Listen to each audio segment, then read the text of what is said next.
Welcome to online study 24/7। আজকে আমি তোমাদের সাথে বিহার এস্টেট 2024 এ যে নোটিফিকেশন বেরিয়েছে তার সাবজেক্ট কম্বিনেশন নিয়ে আলোচনা করব, যে ঠিক কোন কোন সাবজেক্ট থাকলে তোমরা ঠিক কোন সাবজেক্টের উপর অ্যাপ্লাই করতে পারবে, যেটা তোমাদের মূলত পেপার 1 অর্থাৎ 9 to 10 এবং তোমাদের 11-12।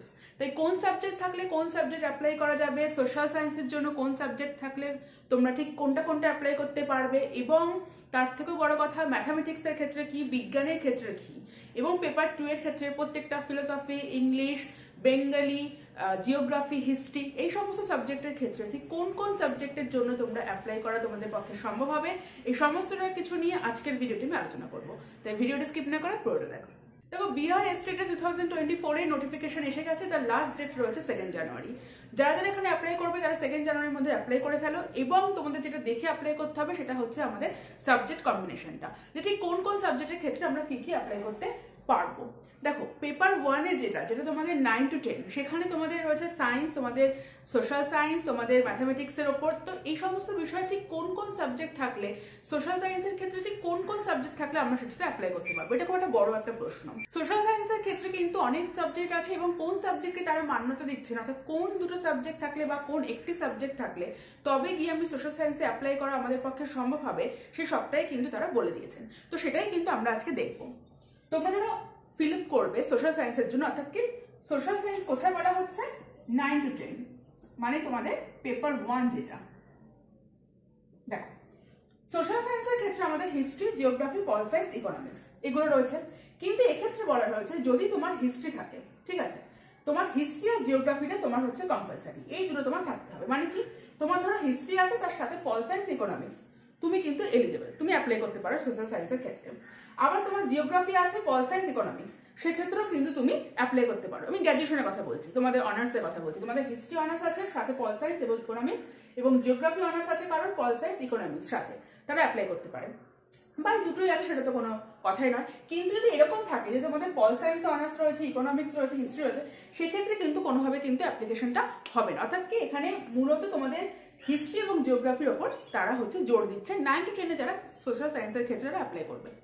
এবার আমি আসছি যারা সায়েন্সের ক্ষেত্রে অ্যাপ্লাই করবে 9 to 12 এর ক্ষেত্রে। দেখো, সায়েন্সের ক্ষেত্রে কি রয়েছে, কেমিস্ট্রির সঙ্গে যদি তোমাদের জিওলজি এবং বোটানি থাকে সেক্ষেত্রে কিন্তু তোমরা অ্যাপ্লাই করতে পারো। এছাড়া তোমাদের বায়োটেকনোলজি, মাইক্রোবায়োলজি, এবং যাদের ইঞ্জিনিয়ারিং এ যারা করেছে বিটেক, সেই ইঞ্জিনিয়ারিং এর ক্ষেত্রে যদি সায়েন্স নিয়ে করে, সেক্ষেত্রে কিন্তু তারা সায়েন্সের ক্ষেত্রে অ্যাপ্লিকেবল হবে। এবং তোমাদের ম্যাথামেটিক্সের ক্ষেত্রে কি হবে, তোমাদের ম্যাথে অনার্স রয়েছে, এদিকে ফিজিক্স এবং কেমিস্ট্রি রয়েছে, অবশ্যই সম্ভব। অন্যদিকে তোমাদের ফিজিক্স রয়েছে, তার সাথে ম্যাথ এবং কেমিস্ট্রি রয়েছে, সেখানেও কিন্তু সম্ভব, ঠিক আছে, তোমাদের ম্যাথে অ্যাপ্লাই করা। অন্যদিকে কেমিস্ট্রি রয়েছে, সাথে ম্যাথ এবং ফিজিক্স, মানে মূলত তোমাদের ম্যাথটাকে তোমাদের সেখানে থাকতে হবে। তোমাদের কেমিস্ট্রি না থাকো, অনার্স তোমাদের ম্যাথে থাকো, ফিজিক্সে থাকো, কেমিস্ট্রি থাকো, সাথে তোমাদের কিন্তু এই কম্বিনেশনগুলো যেগুলো তারা দিয়ে দিয়েছে, এই কম্বিনেশন তোমাদের থাকতে হবে, তবে হচ্ছে তোমরা গিয়ে অ্যাপ্লিকেবল হবে। আর যাদের ইঞ্জিনিয়ারিং এর দিক থেকে যাদের ম্যাথ রয়েছে তারাও কিন্তু সেখানে অ্যাপ্লিকেবল হবে। এটা হচ্ছে আমাদের 9 to 10, অর্থাৎ আমাদের পেপার 1 এর যে সাবজেক্ট কম্বিনেশন যেটা তারা দিয়েছেন সেটা হচ্ছে পেপার 1 এর ক্ষেত্রে। এবার আমি আসবো তোমাদের পেপার 2 এর ক্ষেত্রে। দেখো, পেপার 2 এর ক্ষেত্রে যে সাবজেক্ট যে কম্বিনেশন, পেপার 2 যেটা, পেপার 2 এর ক্ষেত্রে তোমাদের অত চিন্তা করার কোনো কারণ নেই, কারণ পেপার 2 এর ক্ষেত্রে যেহেতু আমাদের পিজি লেভেল চলে আসছে, তো সেখানে প্রত্যেকটা সাবজেক্ট, ধরো ফিলোসফি, তো ফিলোসফির ক্ষেত্রে তোমাকে ফিলোসফিতে অনার্স থাকতেই হবে। তো সাথে কি আছে কি না নেই কোনো কিছু যায় আসে না, এটা পিজি লেভেল। দেন তোমাদের pol science honours, economics honours, তোমাদের সংস্কৃত অনার্স, বেঙ্গলিতে অনার্স, ম্যাথামেটিক্স অনার্স। তো পেপার 2 এর ক্ষেত্রে সেটা খুব হিসাবটা খুব নর্মাল, যে সাবজেক্টগুলো তুমি নিচ্ছ, যেহেতু সেটা পিজি লেভেল হচ্ছে, তো সেই সাবজেক্টের উপর তোমার অনার্স থাকলে তুমি সেখানে অ্যাপ্লিকেবল হবে তাদের যে নোটিফিকেশন অনুযায়ী। আশা করি তোমরা এই সোশ্যাল সায়েন্স এবং তোমাদের সায়েন্স এবং তোমাদের পেপার 2 এর যে সাবজেক্ট কম্বিনেশন, পেপার 2 এর ক্ষেত্রে সাবজেক্ট কম্বিনেশন বলাটা ভুল, সেখানে যে সাবজেক্ট সেই সাবজেক্টগুলোকে শুধু তোমাদের মাথায় রাখতে হবে যে তার উপর তোমাদের অনার্সটা আছে কিনা, সেটা থাকলেই তোমরা হচ্ছে অ্যাপ্লাই করতে পারবে। এবার যেটা কথা, যে কি তার মধ্যে যে কি ক্রাইটেরিয়া রয়েছে, ক্রাইটেরিয়া হচ্ছে তোমাদের গ্র্যাজুয়েশন, অর্থাৎ পেপার 1 এর ক্ষেত্রে তোমাদের গ্র্যাজুয়েশনে তোমাদের 50 মার্কস থাকতে হবে, সাথে তোমাদের বিএড থাকতে হবে, যেটা হচ্ছে তোমাদের পেপার 1 এর ক্ষেত্রে। এবং পেপার 2 এর ক্ষেত্রে তোমাদের পিজি লেভেলে তোমাদের 50% এবং সাথে তোমাদের হচ্ছে বিএড।